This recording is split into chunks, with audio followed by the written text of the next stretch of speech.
In many of my videos, I use the word imagination and I speak about going to the end. Very Neville verbiage. And I'm going to continue it, but I'm going to change it a bit. Instead of saying imagination, I'm going to use the word awareness. I think that this change in words can result in a clarity given to you, and that you'll be able to practice this from a little bit of a different angle that actually allows a bit more freedom, in my opinion, because trying to imagine perfectly is stressful. So let's just change the verbiage a bit, and hopefully we can gain some motivation to actually practice this. And as you know, Neville has a book called The Power of Your Awareness, which is a fantastic book to read. It's pretty short and it covers a lot of topics. So I'd recommend you read it. But my interpretation of that is this, that my awareness, it has a name. And the name of my awareness is I am. Now, I am to me at one point was like an affirmation. It was like a string of words.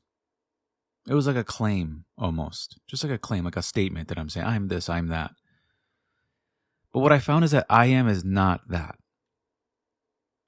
You think at first it's that, but it's not. And so what the first start of all of this is an investigation, a thorough investigation, a questioning on the I am. Like, what is it? And really question it. What is the I am in me? And who am I being? And at first, the definition I came with was, I am is a present tense feeling of being. And I think that's a good definition, but I don't think it fully covers what I'm trying to say either. It's an awareness of what I am right now. It's an awareness of being something right now. I'm always being something. Whether I'm not in the state I want to be in, or whether I'm in the state I don't want to be in, I'm being something. I can't not be. I'm always doing something, and in order to do something, I must be something. So all action has a source, and the source is my awareness of being. So if I want to change my actions, if I want to change myself, I go to the cause, and I go all the way back. I find the label that what I've given myself, what I've conceived myself to be, and I go back to the conceiver, or the I am. That's my power. So I am isn't just a string of words. It's a creative force in my life. It's a creative power. So you can think it's silly you can dismiss this idea, but you can't stop being aware of being something. And that creates in your life. That starts to shape your life. Now, in this world of ours, I can be manipulated into being something. I can be totally unaware and be convinced of being something I otherwise don't agree with or consent to, something I don't actually want to be. But once I gain knowledge, once I do an investigation on I am, I can change it.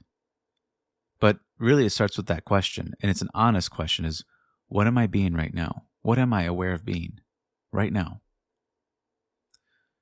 And when you answer this question, there's no shame. There's no guilt. There's none of that. It's just, we're just trying to uncover this power.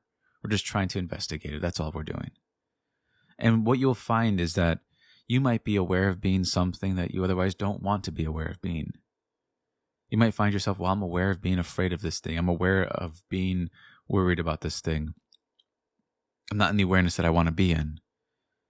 I feel stuck in this awareness. But really, awareness is not something you can be stuck in.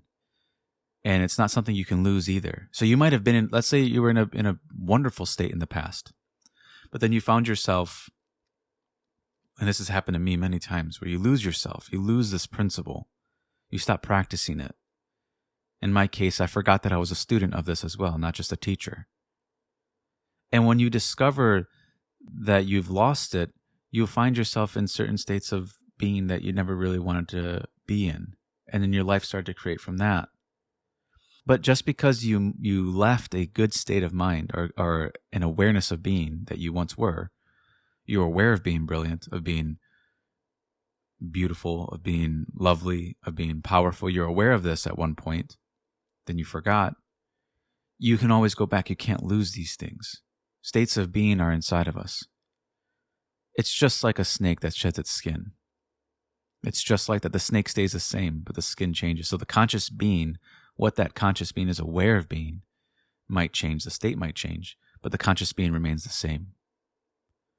And so my I am isn't an affirmation. It's not a string of words. It's what am I aware of being? Right now, I can change what I'm aware of being right now. I don't need anything external. And in fact, you shouldn't need anything external. You don't need to do anything on the outside to change what I'm aware of being. I can be aware of being what others have called me and live my life according to that. Because again, I have to act from my being. But once I become aware that I can change it, I can become aware that I can go beyond what I have heard about myself, go beyond what I was told about myself, what my senses have revealed to me, what has a world of mine that I'm in that is really just a responding world, what this responding world has given me. I can go inside myself and change who I'm aware of being. Now, it doesn't require anything or qualification or anything like that. It just requires, can you become aware of being something else? I have a post called Why Creation is Finished might be the most important lesson of all, or something like that. And the point I'm trying to make there is that you have to see that these states of being, these change in awarenesses is yourself. So when you want to change yourself and to become aware of something being new or something being different, it's not so much that you're creating it. It's more that it's already there. You're just moving your awareness to that area inside of you. So you might be aware of being, let's just take, for example, you're unknown in the world. You feel completely unknown. And you don't have to be famous, but you want to be a little bit known. You start to become aware of being known. You start to feel after it or become aware of it. And I say aware over feel because at times trying to feel yourself to be something can be quite difficult. That's why I don't love that definition I gave in the past. It was sufficient for that time. But you really want to see it as an awareness. And the way you get there is you have to ask yourself objectively, what am I aware of being right now? And you'll claim that you're unknown. You'll see that you're unknown. You'll see that you're in a state of awareness of being unknown. I'm aware of being unknown. Then you can move when you see that and just start to become aware of being known.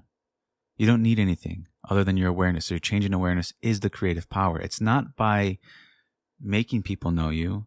It's not by forcing anybody to know you. It's by changing your awareness. That is the cause of your wealth, your health, your success in your life. That's why Neville says your faith is your fortune. But your faith in what? Your faith in I am. It's your faith in your own awareness. So you go off of faith and trust that you're known. Even if the world doesn't say. And when you persistence is persisting in the I am of things. And in this case, I think the reason why I use that definition, that the present tense feeling of being, was because of the idea of persistence. Because when you persist, you do want to persist in feeling that you are that now, or becoming aware that you're this now. And when you see that it's an awareness, you'll see that, as I said, you're not really creating these states. They're more recognitions and realizations about yourself. You're more realizing this about yourself. You're not really creating it. It's already there inside of you. You're just recognizing it now. That the state, you can't really have the state of unknown and without the state of being known inside of you. Now I can, to the degree I believe which one I am, to that degree I experience it. So hopefully I can raise myself up and really truly believe. By belief, I mean become aware of being something greater. You don't have to force anything. You just start to become aware of being more than what you think you are right now. You keep raising yourself. So not through force on the outside, but through the raising of yourself that you change your life. But what am I changing? Well, I'm changing the creative force in my life, which is my I am, my awareness of being right now. And when you hold on to it, you'll see that when you hold on to it, that even when you try to let it go, maybe you fall out of the state that you want to be in. You fall out of being aware of what you want to be. You fall out of, for whatever reason. You'll see that you can't stop being aware of something. So even though you might have wanted to leave a certain awareness of yourself into a better awareness of yourself, something more lovely, and you fall out, you're just going to go back to becoming aware of what you just wanted to leave. So we can't stop being aware. It's not really a choice. What I'm aware of is the choice. What am I aware of being? That's the choice. And again, be objective about it. Meaning, don't judge yourself or shame yourself for what you're aware of being. Don't do that. There's just no time for that. The time is now to change what you're aware of being, and it's always that. And you acted according to your awareness. And everyone, there's not one person here who has always saw themselves and honored the name I am. Everyone has dishonored it at one point. Well, it's not a name. It's not. I don't just say I'm wealthy, I'm kind, I'm beautiful. That's not really honoring the name. It's actually being that. Regardless of whatever the outside says, regardless of it, you assume brilliance. You assume that you're at the top. You just assume it. You assume that you're bright. You assume that you're intelligent. Don't dishonor the name. And now, assuming it, means that you become aware of being these things.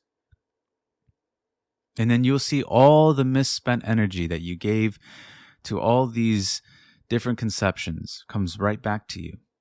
You become energized, motivated.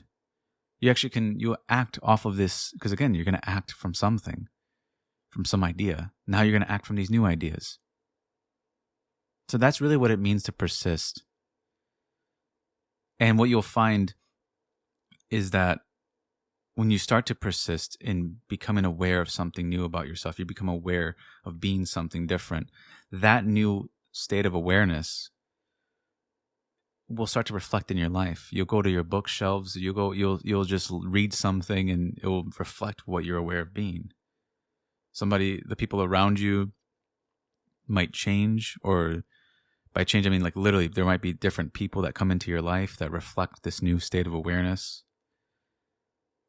And you'll see that the creative power in me is not forcing things on the outside to change. It's changing what I'm aware of being. That results in a change in my life. Because it results in a change of myself. And so to change oneself is to change what I'm aware of being. So I'm keeping the message the same. It's the same message. I'm just trying to change the verbiage a bit. And I actually enjoy this verbiage a bit more. But hopefully that brought some clarity to this. And it allows you to see this from a different angle. That again, hopefully you can apply it in your life and apply it to yourself. And I just want to let you guys know that I'm going to be going live on this Friday at 3:00 Eastern Standard Time for the members. So if you want to join, you're going to have to do that through the desktop. I'm going to be doing some just live talking and just some Q&As. So hopefully we see you guys there, and thank you guys for the support, and thank you for listening.